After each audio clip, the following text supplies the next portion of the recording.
Hi, welcome to Sharu's kitchen. ಇವತ್ತಿನ special recipe pav bhaji ಮಾಡೋದು ಹೇಗೆ ಅಂತ ನೋಡೋಣ ಬನ್ನಿ. ಮೊದಲಿಗೆ ಕುಕ್ಕರ್ಗೆ ಕಟ್ ಮಾಡಿರೋ ಆಲೂಗಡ್ಡೆ ಸ್ವಲ್ಪ ಹೂಕೋಸು ತೊಗೊಂಡಿದ್ದೀನಿ. ನಿಮಗೆ ಬೇಕಾದ ಹಾಕ್ಕೊಳ್ಳಿ, ಬೇಡ ಸ್ಕಿಪ್ ಮಾಡ್ಕೊಳ್ಳಿ. 2 ಕಟ್ ಮಾಡಿರೋ ಕ್ಯಾರೆಟು, ನೆನೆಸಿರುವ ಬಟಾಣಿ ಹಾಕ್ತಾಯಿದ್ದೀನಿ. ಸ್ವಲ್ಪ ನೀರು ಹಾಕಿ ಕುಕ್ಕರ್ ಮುಚ್ಚಳ ಮುಚ್ಚಿ 3 ವಿಸಲು ಕೂಗಿಸ್ಕೋಬೇಕು.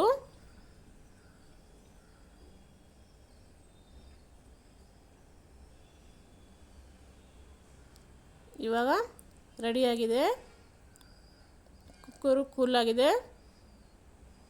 ತೋರಿಸ್ತೀನಿ ನೋಡಿ.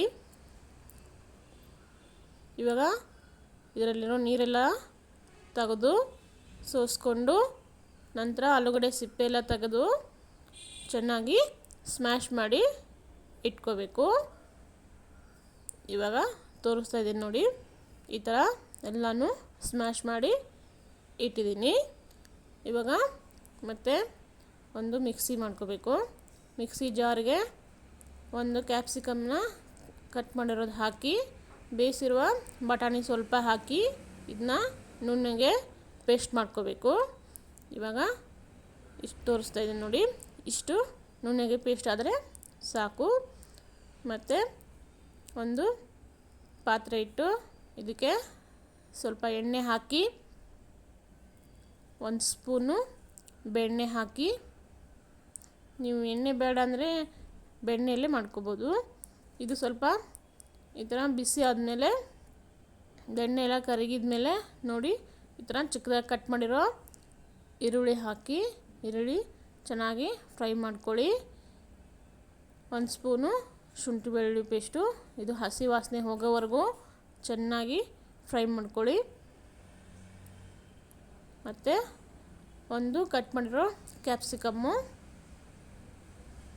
ಇದು ಚಿಕ್ಕದಾಗಿಯೇ ಕಟ್ ಮಾಡ್ಕೊಂಡಿರಬೇಕು. ಆದಷ್ಟು ತರಕಾರಿಗಳನ್ನೆಲ್ಲ ಚಿಕ್ಕದಾಗಿಯೇ ಕಟ್ ಮಾಡಿಕೊಂಡ್ರೆ ಚೆನ್ನಾಗಿರುತ್ತೆ. ನಂತರ ಕಟ್ ಮಾಡಿರೋ ಟೊಮೊಟೊ ಹಾಕ್ತಾಯಿದ್ದೀನಿ. ಇದು ಚೆನ್ನಾಗಿ ಫ್ರೈ ಮಾಡ್ಕೊಳ್ಳಿ. ಟೊಮೊಟೊ ಎಲ್ಲ ಸಾಫ್ಟ್ ಆಗೋವರೆಗೂ ಅಲ್ಲಿವರೆಗೂ ಇದನ್ನು ಫ್ರೈ ಮಾಡ್ಕೋಬೇಕು. ಆವಾಗಲೇ ಬೇಯಿಸಿ ಸ್ಮ್ಯಾಶ್ ಮಾಡಿ ಇಟ್ಟಿದ್ವಲ್ಲ ಆಲೂಗಡ್ಡೆ, ಕ್ಯಾರೆಟು, ಬಟಾಣಿ, ಹೂಕೋಸು, ಅದನ್ನು ಇವಾಗ ಇದಕ್ಕೆ ಹಾಕ್ತಾಯಿದ್ದೀನಿ.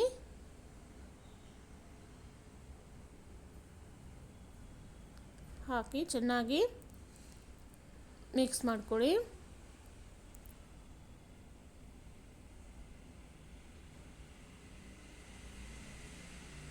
ನಂತರ ಈ ಥರದ್ದು ಚೆನ್ನಾಗಿ ಸ್ಮ್ಯಾಶ್ ಮಾಡ್ಕೋಬೇಕು ಇದನ್ನು.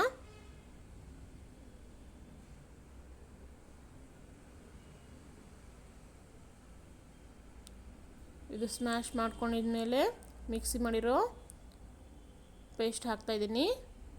ಸ್ವಲ್ಪ ನೀರು ಹಾಕಿ ಬಟಾಣಿ ಮತ್ತು ಕ್ಯಾಪ್ಸಿಕಮ್ಮು ಮಿಕ್ಸಿ ಮಾಡಿರೋದಿದು ಅದನ್ನು ಹಾಕಿ ಚೆನ್ನಾಗಿ ಮಿಕ್ಸ್ ಮಾಡ್ಕೊಳ್ಳಿ.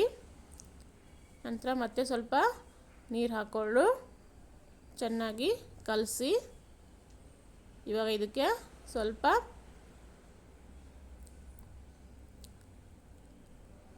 ಅರಿಶಿಣ ಪುಡಿ ಹಾಕಬೇಕು.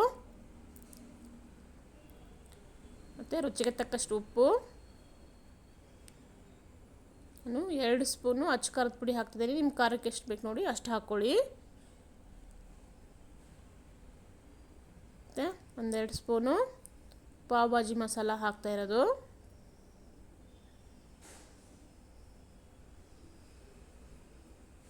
ಹಾಕಿ ಇದನ್ನ ಚೆನ್ನಾಗಿ ಈ ಥರ ಮಿಕ್ಸ್ ಮಾಡಿಕೊಂಡು ನಂತರ ಕೊನೆಗೆ ಕಟ್ ಮಾಡಿರೋ ಕೊತ್ತಂಬರಿ ಸೊಪ್ಪು ಹಾಕಿ ಇದನ್ನು ಚೆನ್ನಾಗಿ ಕುದಿಸ್ಕೋಬೇಕು. ಇವಾಗ ಇದನ್ನ ಒಂದ್ಸಲ ಟ್ರೈ ಮಾಡಿ ನೋಡಿ, ಚೆನ್ನಾಗಿ ಇರುತ್ತೆ ಟೇಸ್ಟು. ಮತ್ತು ಕೊನೆಗೆ ಸ್ವಲ್ಪ ಬೆಣ್ಣೆ ಹಾಕಿ ಒಂದು ಕುದಿ ಕುದಿಸ್ಕೊಂಡ್ರೆ ಸಾಕು, ಇದು ರೆಡಿಯಾಗಿರುತ್ತೆ. ಇವಾಗ ಮತ್ತೆ ಒಂದು ಪ್ಯಾನ್ ಇಟ್ಟು ಈ ಥರ ಅದಕ್ಕೆ ಬೆಣ್ಣೆ ಹಾಕಿ ಇದಕ್ಕೆ ಒಂದು ಸ್ವಲ್ಪ ಚಿಟಿಕೆ ಉಪ್ಪು, ಒಂದು ಚಿಟಿಕೆ ಅಚ್ಕಾರದ ಪುಡಿ ಹಾಕಿ ಆವಾಗಲೇ ಪಾವ್ ಭಾಜಿ ಮಸಾಲ ಮಾಡಿ ಇಟ್ಟಿದ್ವಲ್ಲ ಪಲ್ಯದ್ದು, ಅದನ್ನು 1 ಸ್ಪೂನು ಹಾಕ್ಕೋಬೇಕು. ಹಾಕಿ ಈ ಥರ ಚೆನ್ನಾಗಿ ಕಲಸಿ ಈ ಥರದ್ದು ಬನ್ ತೊಗೊಂಡಿದ್ದೀನಿ. ಪಾವ್ ಭಾಜಿಗಂತಲೇ ಸಿಗ್ತಾವಲ್ಲ ಆ ಥರದ್ದು ಬನ್ನು, ಅವನ್ನ ತೊಗೊಂಡು ಈ ಥರ ಕಟ್ ಮಾಡಿ ಆ ಪಲ್ಯದ ಇದ್ರೊಳಗೆ ಬೆಣ್ಣೆ ಹಾಕಿದ್ವಲ್ಲ ಅದನ್ನೆಲ್ಲ ಈ ಥರದ್ದು ಮಿಕ್ಸ್ ಮಾಡಿಕೊಂಡು ಚೆನ್ನಾಗಿ ಈ ಥರ ಬಿಸಿ ಮಾಡ್ಕೋಬೇಕು. ಮತ್ತು ಇದಕ್ಕೆ ಇವಾಗ ಇನ್ನೂ ಸ್ವಲ್ಪ ಬೆಣ್ಣೆ ಹಾಕ್ತಾಯಿದ್ದೀನಿ. ಮೇಲ್ಗಡೆನೂ ಬ್ರೆಡ್ಗೆಲ್ಲ ಬೆಣ್ಣೆ ಹಚ್ಚಬೇಕು. ಅಷ್ಟೆಲ್ಲ ಹಚ್ಚಿ ಚೆನ್ನಾಗಿ ಬಿಸಿ ಮಾಡ್ಕೋಬೇಕು. ಸಖತ್ತಾಗಿ ಟೇಸ್ಟಾಗಿರುತ್ತೆ. ಒಂದ್ಸಲ ಟ್ರೈ ಮಾಡಿ ನೋಡಿ, ಹಾಗೆ ಕಮೆಂಟೆಲ್ಲ ತಿಳಿಸಿ ಹೇಗೆ ಬಂದಿತ್ತು ಅಂತ. ಮತ್ತು ಬೇಕಾದರೆ ಇದಕ್ಕೆ ಇನ್ನೂ ಸ್ವಲ್ಪ ಮೇಲ್ಗಡೆ ಸ್ವಲ್ಪ ಒಂದು ಚಿಟಿಕೆ ಉಪ್ಪು, ಸ್ವಲ್ಪ ಅಚ್ಕಾರದ ಪುಡಿ ಹಾಕಿ 2 ಕಡೆನೂ ಚೆನ್ನಾಗಿ ಬೆಣ್ಣೆ ಹಾಕ್ಕೊಂಡು ಚೆನ್ನಾಗಿ ಸ್ವಲ್ಪ ಬಿಸಿ ಮಾಡ್ಕೋಬೇಕು.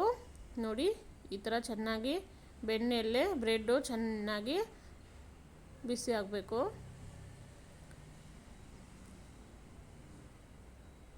ಇವಾಗ 2 ಕಡೆನೂ ಚೆನ್ನಾಗಿ ಬಿಸಿ ಮಾಡ್ತಾ ಇದ್ದೀನಿ.